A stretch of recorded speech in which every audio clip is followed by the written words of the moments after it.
तो बच्चों आज के लेक्चर में हम लोग देखने वाले हैं ट्रांसडक्शन। क्या देखने वाले हैं? ट्रांसडक्शन।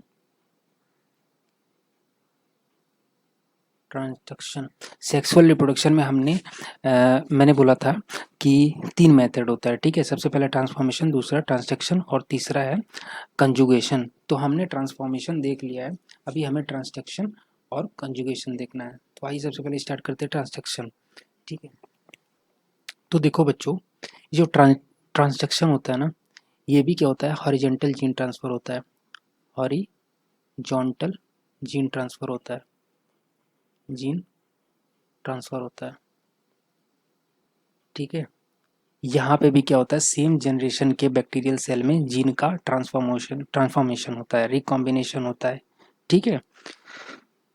तो बच्चों यहाँ पे देखो, ट्रांसफॉर्मेशन में हमने देखा था कि डोनर और रिसिपिएंट बैक्टीरियल सेल थे, वो आपस में कांटेक्ट में नहीं आते हैं, ठीक है। वहाँ पे कोई कांटेक्ट नहीं होता, कोई इंटरेक्शन नहीं हो रहा था। वहाँ पे सिंपली क्या हो रहा था, जो डोनर बैक्टीरियल सेल था वो अपने क्रोमोसोम को एक्सटर्नल इन्वायरमेंट में रिलीज कर देता था, और उस एक्सटर्नल इन्वायरमेंट से क्या होता था, जो रिसिपिएंट बैक्टीरिया होता है, जो कंपेटेबल बैक्टीरिया होता है, वो उसको जो है अपने अंदर इंजेक्ट कर लेता था, ठीक है। और इंजेक्ट करके वो क्या करता था, अपने क्रोमोसोम के साथ इंटीग्रेट कर लेता था।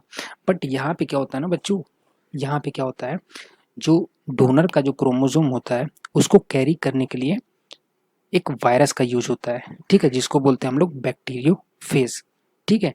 तो यहाँ पे एक मीडिएटर आ जाता है, ठीक है। ये बेसिक सा डिफरेंस है ट्रांसफॉर्मेशन और ट्रांसडक्शन के बीच में। तो बच्चों देखो यहाँ पे होता क्या एक्चुअली, सपोज ये कोई बैक्टीरियल सेल है, ठीक है। ये क्या है? बैक्टीरियल सेल है और ये उसका क्रोमोसोम है। तो यहाँ पे क्या होता है, सबसे पहले यहाँ पे क्या आएगा, एक बैक्टीरियोफेज आएगा, ठीक है। एक बैक्टीरियोफेज आएगा, कुछ इस तरीके से बैक्टीरियल सेल से इंटरेक्ट करेगा। इसको क्या बोलते हैं? बैक्टीरियोफेज। बैक्टीरियोफेज क्या है? एक वायरस है, ठीक है। बैक्टीरियोफेज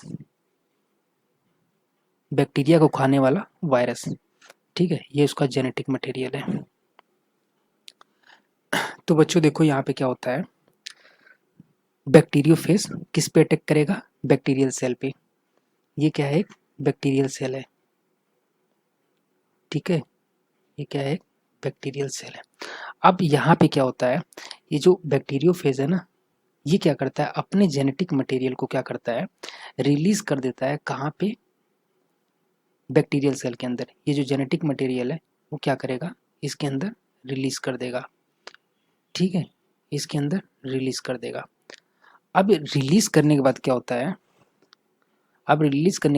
है, दो तरह की साइकिल होती है, ठीक है। सबसे पहला है लिटिक साइकिल, और दूसरा है लाइसोजेनिक साइकिल, लाइसोजेनिक साइकिल। अब समझते हैं बच्चों इसको बेटर तरीके से, दोनों में डिफरेंस क्या है, लिटिक साइकिल और लाइसोजेनिक साइकिल में। तो बच्चों अब यहाँ पे क्या हो गया है, ये बैक्टीरियल सेल है, ठीक है। ये बैक्टीरियल सेल का क्रोमोसोम है, और ये क्या है, ये वायरस का जो है क्रोमोसोम आ गया या डीएनए आ गया। अब बच्चों अगर यहाँ पे लिटिक साइकिल होती है, ठीक है, यहाँ पे क्या होता है, अगर लिटिक साइकिल होती है, सबसे पहले मैं कंसीडर कर रहा हूँ लिटिक साइकिल को, ठीक है। अगर यहाँ पे लिटिक साइकिल हुआ तो होगा क्या, तो बच्चों यहाँ पे अगर लिटिक साइकिल हुई तो क्या होगा, ये जो वायरस का जो क्रोमोसोम है ना, वो क्या करेगा, इस बैक्टीरियल क्रोमोसोम के फीचर को यूटिलाइज करेगा। इसके फीचर को यूटिलाइज करने का मतलब क्या हो गया, बैक्टीरियल सेल का जो क्रोमोसोम है वो क्या कर सकता है, वो ट्रांसफॉर्मेशन कर सकता है, ट्रांसडक्शन कर सकता है। ट्रांसफॉर्मेशन में क्या करेगा, जो बैक्टीरियल का डीएनए वो आरएनए बन जाएगा, ठीक है। और ट्रांसडक्शन में क्या होगा, आरएनए से प्रोटीन बन जाएगा। तो यहाँ पे जो है बैक्टीरियल सेल क्या क्या कर सकता है, डीएनए बना सकता है, डीएनए से आरएनए बना सकता है, और आरएनए से क्या कर सकता है, तो प्रोटीन बना सकता है। तो ये हो गया बेसिक सा मैकेनिज्म जो बैक्टीरियल सेल का डीएनए परफॉर्म कर सकता है। तो सेम इसी मैकेनिज्म को क्या करेगा, बैक्टीरिया जो वायरस है उसका डीएनए इस मैकेनिज्म को यूज करेगा, ठीक है। और क्या करेगा, वायरस का डीएनए बनाएगा, बहुत सारे वायरस का डीएनए बनाएगा, वायरस का आरएनए बनाएगा, ठीक है। और ये जो प्रोटीन है ना, प्रोटीन भी बनाएगा, और इस प्रोटीन से क्या बनाएगा, जो वायरस का कैप्सिड है, ठीक है, वायरस का कैप्सिड, ठीक है। वायरस का कैप्सिड क्या होता है, ये जो स्ट्रक्चर आप देख रहे हो ना हेड पे जो प्रेजेंट है, इसी को कैप्सिड बोलते हैं, ठीक है, इसी को कैप्सिड बोलते हैं। कहने का मतलब है लिटिक साइकिल में वायरस का जो डीएनए है ना, वो अपना कंप्लीट स्ट्रक्चर जो है इस बैक्टीरियल सेल के डीएनए की हेल्प से अपना कंप्लीट स्ट्रक्चर बनाएगा, अपने डीएनए का रेप्लिकेशन कराएगा, फिर डीएनए से फिर आरएनए बनाएगा, आरएनए का रेप्लिकेशन बनाएगा, ठीक है, प्रोटीन बनाएगा, उस प्रोटीन से क्या करेगा, अपने वायरस का कैप्सिड तक बनाएगा, ठीक है। तो कंप्लीट जो है वायरस का जो मैकेनिज्म है उसको यूटिलाइज करता है। उसके बाद क्या करेगा, जब ये सारा चीज यूटिलाइज करने के बाद वो क्या करेगा, कुछ एंजाइम रिलीज करेगा, ठीक है, कुछ एंजाइम रिलीज करेगा, और वो एंजाइम क्या करेगा, इस पूरे सेल को, पूरे बैक्टीरियल सेल को, वायरस को, सबको तोड़ ताड़ देगा, ठीक है, सबको क्या करेगा, लिसिस कर देगा, ठीक है। लिसिस करने के बाद कुछ इस टाइप का स्ट्रक्चर हो जाएगा, ठीक है बच्चों। देखो लिसिस कर देगा तो क्या हो जाएगा, मैं बैक्टीरियल का जो क्रोमोसोम है उसको ब्लैक कलर से बनाता हूँ, ठीक है। ये सपोज लिसिस करने के बाद टुकड़े टुकड़े में बैक्टीरियल क्रोमोसोम आ गए, ठीक है। और मैं ब्लू कलर से क्या करूँगा, वायरस का डीएनए बना दूंगा, ठीक है। ये कुछ हो गया वायरस के डीएनए, लिसिस हो चुका है, ठीक है, टूट चुके हैं सबके सब। और क्या होगा, और प्रोटीन की हेल्प से क्या होगा, जगह जगह पे वायरस का कैप्सिड बन जाएगा, जगह जगह पे क्या हो जाएंगे, वायरस के कैप्सिड भी बन जाएंगे, ठीक है। कहने का मतलब एंजाइम रिलीज करके पूरे सेल की लिसिस करा दिया, मतलब तोड़ फोड़ दिया पूरे सेल को। अब क्या होगा ना बच्चों, इसके बाद क्या होगा कि आप देख रहे हो कैप्सिड भी बन गए हैं, ठीक है। इसके बाद क्या होता है, कैप्सिड बनने के बाद क्या हो जाएगा, ये सारे कैप्सिड कुछ इस तरीके से अरेंज हो जाएंगे, ठीक है, कुछ इस तरीके से अरेंज हो जाएंगे, सारे कैप्सिड अरेंज हो जाएंगे। और क्या होगा, किसी के अंदर बैक्टीरियल डीएनए आ जाएंगे, ठीक है, किसी के अंदर बैक्टीरियल डीएनए आ जाएंगे, और किसी के अंदर वायरल डीएनए आ जाएंगे, ठीक है। किसी के अंदर क्या हो जाएंगे, वायरल डीएनए आ जाएंगे। इसे एक और मैं बना देता हूँ, इसके अंदर भी क्या हो जाएगा, वायरस का डीएनए आ जाएगा। तो आप लोग देख रहे हो,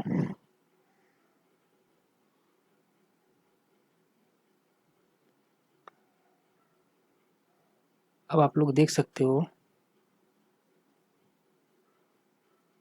आप लोग यहाँ पे देख सकते हो कि जितने भी अब बैक्टीरियोफेज दोबारा से रेडी हुए हैं उसके अंदर कुछ के अंदर तो वायरस का ही अपना ओरिजिनल डीएनए है, लेकिन कुछ के अंदर क्या हो गया, अब बैक्टीरिया का भी डीएनए आ गया। आप ब्लैक कलर से देख सकते हो कुछ के अंदर बैक्टीरिया का भी डीएनए आ चुका है, ठीक है, बैक्टीरिया का भी डीएनए आ चुका है। अब क्या होगा बच्चों, ये जो बैक्टीरियोफेज है, अब दोबारा से ये किसी दूसरे बैक्टीरियल सेल को इन्फेक्ट करेंगे। ये पहला वाला क्या था, ये था डोनर, सॉरी, ये था डोनर बैक्टीरियल सेल, क्या था, डोनर बैक्टीरियल सेल, ठीक है, ये था डोनर बैक्टीरियल सेल। अब क्या होगा, डोनर बैक्टीरियल सेल से उसका लिसिस करा करके कुछ जो है बैक्टीरियल क्रोमोसोम आ गए बैक्टीरियोफेज के अंदर। अब क्या होगा, अब ये जो बैक्टीरियोफेज है ना, वो किसी दूसरे जो है बैक्टीरियल सेल के पास जाएगा, जिसको हम लोग बोलेंगे रिसिपिएंट, ठीक है, रिसिपिएंट, रिसिपिएंट बैक्टीरियल सेल। अब यहाँ पे क्या होगा, ये रिसिपिएंट बैक्टीरियल सेल के पास अपना क्रोमोसोम होगा, ठीक है, यहाँ पे आएगा बैक्टीरियोफेज इन्फेक्ट करेगा, यहाँ पे क्या होगा, बैक्टीरियोफेज इन्फेक्ट करेगा। और इसके पास क्या होगा, सपोज इसमें जो है बैक्टीरियल डीएनए था, ठीक है, इसके अंदर क्या था, बैक्टीरियल। अब ये क्या करेगा, इस बैक्टीरियल डीएनए को यहाँ पे इंजेक्ट कर देगा, इंजेक्ट करेगा। उसके बाद नेक्स्ट स्टेप में क्या हो जाएगा, यहाँ पे होमोलोगस रिकॉम्बिनेशन हो जाएगा, और होमोलोगस रिकॉम्बिनेशन हो जाएगा तो क्या हो जाएगा, ठीक है, होमोलोगस रिकॉम्बिनेशन हो जाएगा। इसको मैं थोड़ा सा एक मिनट।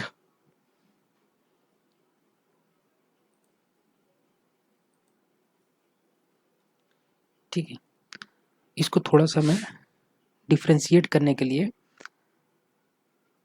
काम करता हूँ।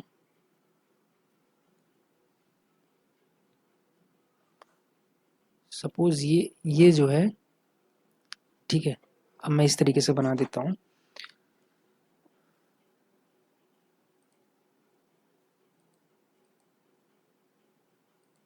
देखो बच्चों, तो अब ये जो नया वाला बैक्टीरियल सेल बना है ना, उसके अंदर सपोज ये वाला जो है, ये जो काफी थिक है, ठीक है, ये सपोज रिसिपिएंट का क्रोमोसोम है, रिसिपिएंट का क्रोमोसोम है, ठीक है, और ये वाला जो है ये क्या है, डोनर का क्रोमोसोम है, ठीक है।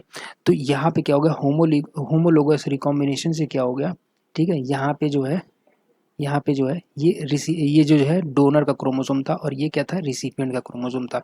होमोलोगस रिकॉम्बिनेशन से क्या हो गया, अब डोनर और रिसिपिएंट के दोनों के क्रोमोसोम आपस में आकर के इंटीग्रेट हो गए या रिकॉम्बिनेशन हो गया। तो बच्चों इस तरीके से लिटिक साइकिल में क्या होता है, हॉरिजॉन्टल जीन ट्रांसफर हो रहा है, ठीक है। तो यहाँ पे भी रिकॉम्बिनेशन हो रहा है, ये रिकॉम्बिनेशन सेक्सुअल रिप्रोडक्शन का फीचर है, ठीक है। बट वहाँ पे क्या होता है, दो डिफरेंट जनरेशन के बीच में रिप्रोडक्शन होता है, ठीक है। बट यहाँ पे क्या हो रहा है ना, सेम जनरेशन में ही यहाँ पे कोई नया ऑफस्प्रिंग नहीं बन रहा है, ठीक है। बट यहाँ पे क्या हो रहा है कि दो डिफरेंट सेल के कैरेक्टर जो है आपस में मिक्स होकर के, ठीक है, एक सुपीरियर कैरेक्टर का फॉर्मेशन कर रहे हैं, ठीक है बच्चों। तो ये लिटिक साइकिल हो गया। अब हम देखते हैं, अच्छा एक चीज और बच्चों, इसके अंदर जो ये लिटिक साइकिल है ना, जो ये लिटिक साइकिल है ना, इससे क्या होता है, देखो बच्चों दो तरह के ट्रांजेक्शन होते हैं, ठीक है। एक होता है जनरलाइज्ड और दूसरा होता है स्पेशलाइज्ड। दो तरह के ट्रांजैक्शन होते हैं, एक जनरलाइज्ड और एक होता है स्पेशलाइज्ड। तो बच्चों जो लिटिक साइकिल के थ्रू जो रिकॉम्बिनेशन होता है ना, वो हमेशा जनरलाइज्ड होता है, ठीक है। जो लिटिक साइकिल से होता है ना, वो हमेशा जनरलाइज होता है। क्यों जनरलाइज होता है बच्चों, क्योंकि यहाँ आप लोग देख रहे हो जो जो यहाँ पे लिसिस हुआ है ना, तो इससे जो बैक्टीरियोफेज के अंदर ये जो बैक्टीरिया का और वायरस का डीएनए आ रहा है ना, इसमें कोई फिक्स डीएनए नहीं आ रहा है बैक्टीरिया का, ठीक है। रैंडमली कोई भी बैक्टीरियल डीएनए इसके अंदर चला जा रहा है, ठीक है। तो यहाँ पे जो रिकॉम्बिनेशन होगा ना, यहाँ पे रिकॉम्बिनेशन होगा ना, वो पहले से डिफाइंड नहीं हुआ कि हाँ ये पर्टिकुलर पार्ट ही बैक्टीरियल डीएनए का पर्टिकुलर पार्ट ही यहाँ पे आकर रिकॉम्बिनेशन होगा। यहाँ पे कोई भी बैक्टीरिया का पार्ट आ सकता है यहाँ पे, क्योंकि रैंडम रिकॉम्बिनेशन हो रहा है, ठीक है। इसमें से कोई सा भी जो है आके यहाँ पे रिकॉम्बाइन कर सकता है। बट स्पेशलाइज्ड में क्या होता है ना, देखो लिटिक साइकिल के थ्रू हमेशा जनरलाइज ट्रांसजेक्शन होगा, ठीक है। लेकिन जो स्पेशलाइज्ड होगा ना, वो हमेशा लाइसोजेनिक साइकिल से होगा, लाइसोजेनिक साइकिल से होगा, लाइसोजेनिक साइकिल से होगा। अब हम लोग समझेंगे लाइसोजेनिक साइकिल क्या होता है, तो हम लोग को स्पेशलाइज ट्रांजैक्शन समझ में आएगा। तो जनरलाइज में क्या हो रहा है ना, जनरलाइज में डोनर का कोई स्पेसिफिक पार्ट नहीं आ रहा है, उसमें रेंडमली कोई भी पार्ट जो है, जेनेटिक मटेरियल का कोई भी पार्ट आकर के दूसरे मतलब रिसिपिएंट बैक्टीरियल सेल से रिकॉम्बाइन कर सकता है। बट स्पेशलाइज्ड में ऐसा नहीं होता है। स्पेशलाइज्ड में क्या होता है, लाइसोजेनिक साइकिल फॉलो करता है। सबसे पहले हम लोग समझते हैं लाइसोजेनिक साइकिल क्या होता है, तो हम लोग को स्पेशलाइज समझ में आएगा।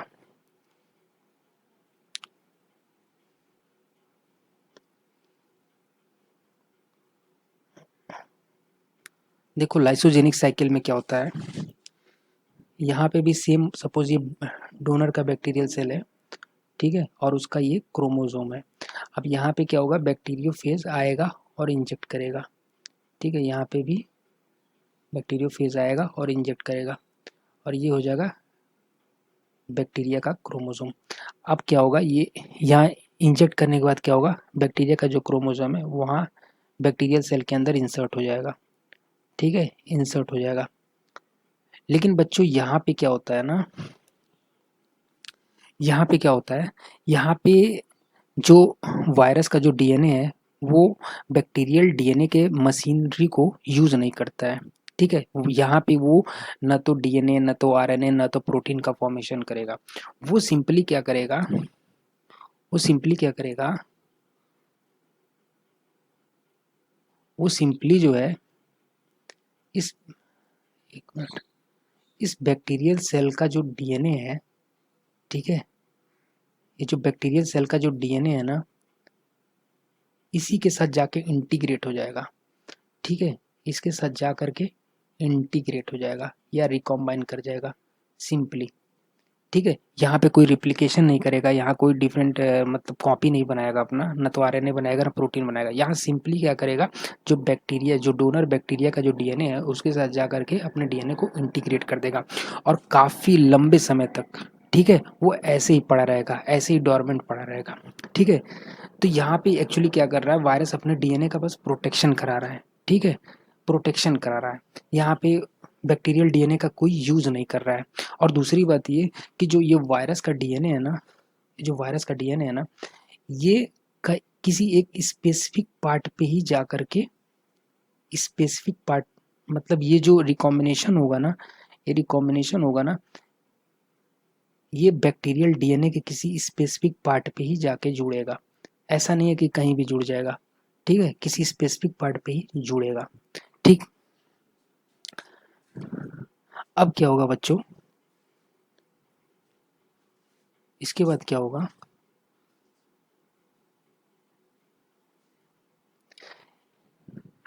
इसके बाद क्या होगा, अनफेवरेबल कंडीशन में तो ये अपने वायरस का डीएनए जो था वो बैक्टीरियल डीएनए के साथ इंटीग्रेट हो गया और काफ़ी लंबे समय तक डॉर्मेंट रहेगा।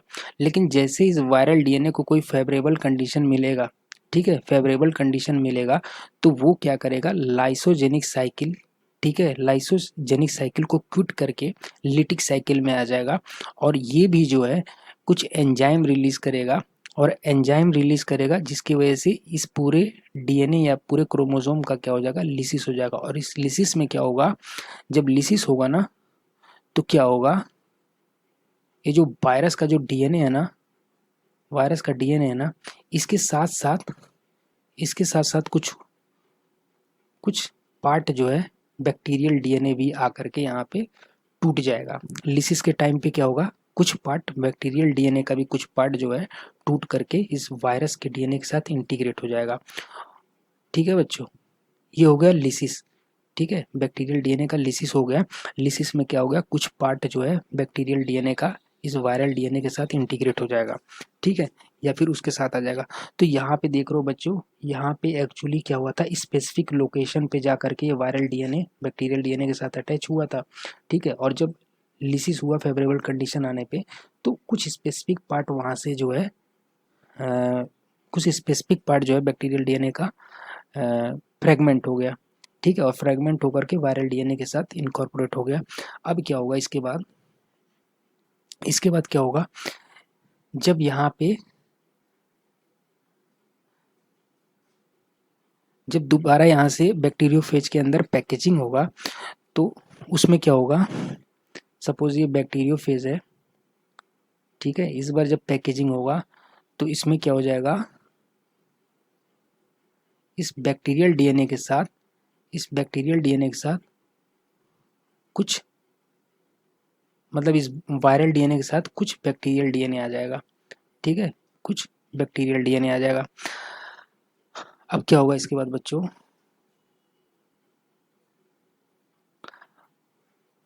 ये तो था आपका डोनर, ठीक है, डोनर था। अब क्या होगा, ये जो बैक्टीरियोफेज है ना, ये जो बैक्टीरियोफेज है दोबारा से दूसरे जब बैक्टीरियल सेल को इन्फेक्ट करेगा, जिसको हम लोग बोलेंगे रिसिपिएंट। ठीक है, रिसिपिएंट, रिसिपिएंट, ठीक है।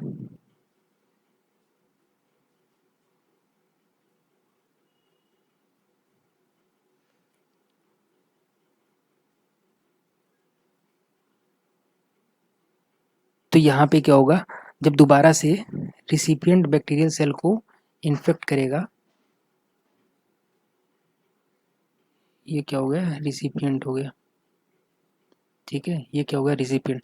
जो दोबारा से जब रिसिपिएंट बैक्टीरियल सेल को इन्फेक्ट करेगा तो उस केस में क्या होगा, ये जो डीएनए है ना वो अंदर की तरफ इंसर्ट हो जाएगा, ठीक है, अंदर की तरफ इंसर्ट हो जाएगा, जिसमें जो है बैक्टीरिया का भी डीएनए होगा और वायरस का भी डीएनए होगा।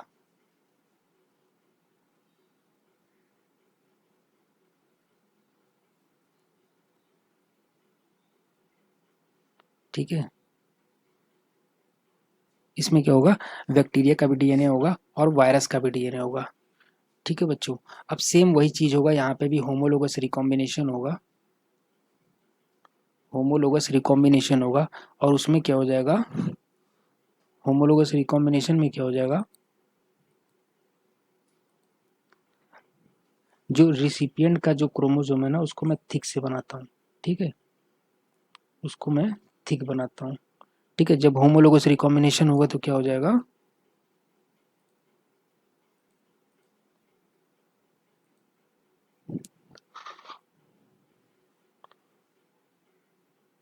अब मैं इसको थिन से बना रहा हूँ, ठीक है, ये क्या है, रिसिपिएंट का क्रोमोसोम है, और ये क्या है, डोनर का क्रोमोसोम है। ठीक है, तो यहाँ पे जब रिकॉम्बिनेशन होगा तो ये डोनर का क्रोमोसोम और रिसिपिएंट का क्रोमोसोम आपस में इंटीग्रेट हो जाएंगे। बट यहाँ पे लिटिक और लाइसोजेनिक साइकिल में डिफरेंस यही हो जा रहा है कि वहाँ पे रैंडमली कोई भी डोनर का डीएनए का फ्रेगमेंट जो है आकर के इंटीग्रेट हो रहा था, बट यहाँ पे चूंकि जो है वायरस का जो डीएनए है ना स्पेसिफिक लोकेशन पे ही जाके इंटीग्रेट होता है, यहाँ डोनर के डीएनए के साथ एक स्पेसिफिक लोकेशन पे ही इंटीग्रेट होता है। तो उसकी वजह से क्या होता है, जब फ्रेगमेंटेशन होता है ना तो जो पार्ट स्पेसिफिक पार्ट, ठीक है, स्पेसिफिक पार्ट ही उसके स्पेसिफिक पार्ट का फ्रेगमेंट ही वायरल डीएनए के साथ आता है, और यहाँ आने के बाद वो स्पेसिफिक पार्ट जो है डोनर डीएनए का यहाँ आकर के इंटीग्रेट होता है, इसीलिए इसको बोलते हैं स्पेशलाइज्ड ट्रांसडक्शन। ठीक है बच्चों, तो आई होप कि आप लोगों को ट्रांसडक्शन जो है समझ में आ गया होगा। ठीक है, थैंक यू।